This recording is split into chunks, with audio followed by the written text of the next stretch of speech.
একবার ভাবুন তো, এদের মধ্যে কেউ যদি আপনার সন্তান হতো, কি নিদারুণ কষ্ট তাদের নিয়ে। অথচ এরা আমাদেরই কারো না কারো সন্তান, ভাই, বোন কিংবা বন্ধু স্বজন। যে কোনো শারীরিক বা মানসিক অসুস্থতা মানেই কিন্তু প্রতিবন্ধিতা নয়। সঠিকভাবে পরীক্ষা নিরীক্ষা করে বিশেষজ্ঞ চিকিৎসকের মাধ্যমে প্রতিবন্ধিতা নিশ্চিত হতে হয়। এই কাজটিই করে চলেছে সমাজ কল্যাণ মন্ত্রণালয়ের অধীন সমাজসেবা অধিদপ্তর।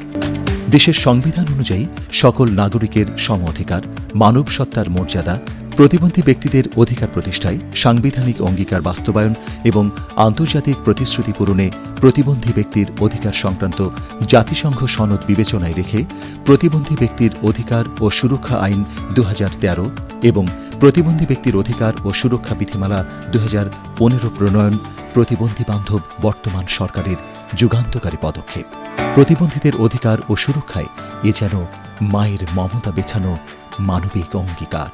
এই আইনে প্রতিবন্ধিতার ১২টি ধরন হল অটিজম বা অটিজম স্পেকট্রাম ডিসঅর্ডার্স, শারীরিক প্রতিবন্ধিতা, মানসিক অসুস্থতাজনিত প্রতিবন্ধিতা, দৃষ্টি প্রতিবন্ধিতা, বাক প্রতিবন্ধিতা, বুদ্ধি প্রতিবন্ধিতা, শ্রবণ প্রতিবন্ধিতা, শ্রবণ দৃষ্টি প্রতিবন্ধিতা, সেরিব্রাল পালসি, ডাউন সিনড্রোম, বহুমাত্রিক প্রতিবন্ধিতা এবং অন্যান্য প্রতিবন্ধিতা। বয়স, লিঙ্গ, জাতি, সংস্কৃতি বা সামাজিক অবস্থান অনুযায়ী আর ১০ জন যে কাজগুলো করতে পারে, শারীরিক ও মানসিক অক্ষমতার কারণে সে কাজগুলো প্রাত্যহিক জীবনে করতে না পারার অবস্থাটাই হল ডিসএবিলিটি বা প্রতিবন্ধিতা। প্রতিবন্ধিত্ব নিয়ে জন্মগ্রহণ করলে তাকে প্রাথমিক প্রতিবন্ধিতা বলা হয়।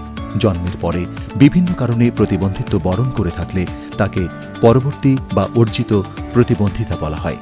মাত্রা অনুযায়ী মৃদু, মাঝারি, তীব্র প্রতিবন্ধিতা লক্ষ্য করা যায়। সঠিক যত্ন ও চিকিৎসায় তারাও সুস্থ হয়ে উঠতে পারে, যুক্ত হতে পারে আমাদের উন্নয়ন যাত্রী হিসেবে।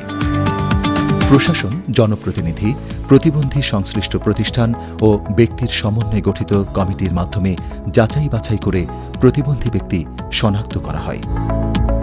উপজেলা বা শহর কমিটি প্রতিবন্ধী ব্যক্তির অধিকার ও সুরক্ষা আইন ২০১৩ এবং প্রতিবন্ধী ব্যক্তির অধিকার ও সুরক্ষা বিধিমালা ২০১৫ অনুসরণ করে প্রতিবন্ধী ব্যক্তির নিবন্ধন ও পরিচয়পত্র প্রদান করে থাকে। আবেদনকারী প্রতিবন্ধী ব্যক্তি কিনা তা প্রমাণের ক্ষেত্রে উপজেলা বা শহর কমিটি সংশ্লিষ্ট উপজেলা স্বাস্থ্য কমপ্লেক্স বা সরকারি হাসপাতালের দায়িত্বপ্রাপ্ত চিকিৎসকের প্রত্যয়নপত্র বিবেচনায় নিয়ে থাকে। যদি কোনো আবেদনপত্র এই কমিটিতে গৃহীত না হয়, আবেদনকারী প্রত্যাখ্যানের কারণ অবহিত হবার ৩০ দিনের মধ্যে উচ্চতর কমিটিতে আপিল করতে পারবেন। এটি একজন প্রতিবন্ধী ব্যক্তির অধিকার। প্রতিবন্ধী ব্যক্তির অধিকার ও সুরক্ষা আইন ২০১৩ ধারা ৩৭-এর ৫ উপধারা অনুযায়ী মিথ্যা ও ভিত্তিহীন তথ্য দিয়ে অপ্রতিবন্ধী ব্যক্তিকে প্রতিবন্ধী সাজিয়ে নিবন্ধন ও পরিচয়পত্র গ্রহণ আইনত শাস্তিযোগ্য অপরাধ। এই অপরাধের জন্য অনধিক ১ বছরের কারাদণ্ড বা অনধিক ১০,০০০ টাকা অর্থদণ্ড বা উভয় দণ্ডে দণ্ডিত হবেন। এই আইনেরই ৩৭ ধারার ৬ উপধারা অনুযায়ী কোনো ব্যক্তি জালিয়াতির মাধ্যমে পরিচয়পত্র তৈরি করলে অনধিক ৭ বছরের কারাদণ্ড বা অনধিক ৫ লক্ষ টাকা অর্থদণ্ড বা উভয় দণ্ডে দণ্ডিত হবেন। তাই আসুন, প্রতিবন্ধী ব্যক্তির অধিকার ও সুরক্ষা আইন সুপ্রতিষ্ঠিত করতে প্রতিবন্ধিতা শনাক্তকরণ ও সুরক্ষা নিশ্চিত করি। মানবিক, উন্নত, টেকসই, স্মার্ট বাংলাদেশ গড়ি। প্রচারে প্রতিবন্ধিতা শনাক্তকরণ কর্মসূচি, সমাজসেবা অধিদপ্তর, সমাজ কল্যাণ মন্ত্রণালয়।